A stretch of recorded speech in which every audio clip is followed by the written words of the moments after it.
When you hear about all the heinous crimes we've been hearing about lately, it's hard to have much sympathy for convicted criminals in prison.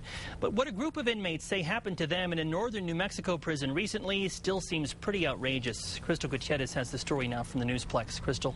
Well, Tim, if the allegations hold any truth, it could mean big trouble for some prison corrections officers in Clayton. The problem is getting a judge to believe it.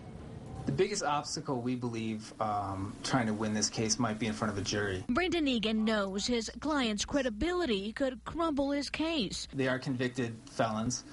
However, that does not relieve the state, or in this case, a private prison company contracted with the state, to treat them fairly and humanely. 7 inmates recently housed at the northeastern New Mexico prison in Clayton say they were done wrong. Their lawsuit names wardens, lieutenants, correction officers, and the company that employs them. The inmates say during a forced lockdown of the prison, they were locked in the shower for 5 hours. I hate to be devil's advocate, but some would say when you become an inmate, it's typical for you to get locked in a small area for any amount of time.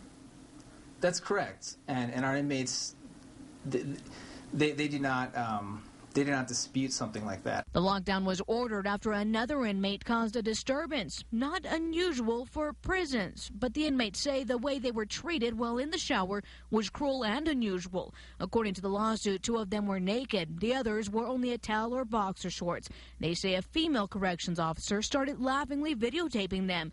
When lockdown was lifted, they say officers told them they'd lost the key. The only way out was through a hole in the wall. It was literally the size of a cinder block. A story we found hard to believe, but Egan says he has documentation that it's true. Written statements from officers inside the prison. So other employees that work there have told you the story's true? They have a different version of events, but they do claim that, yes, our clients crawled through that small hole.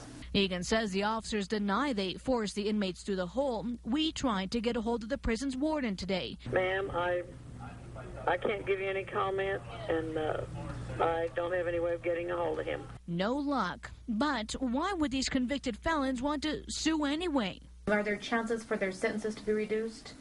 No, this case has nothing to do with our clients' previous convictions.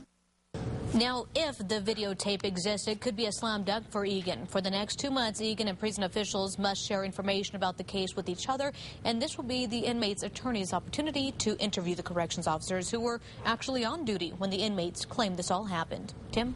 Thank you, Crystal. 5 of the inmates are no longer housed at the prison in Clayton. 4 were transferred. 1 had his conviction overturned.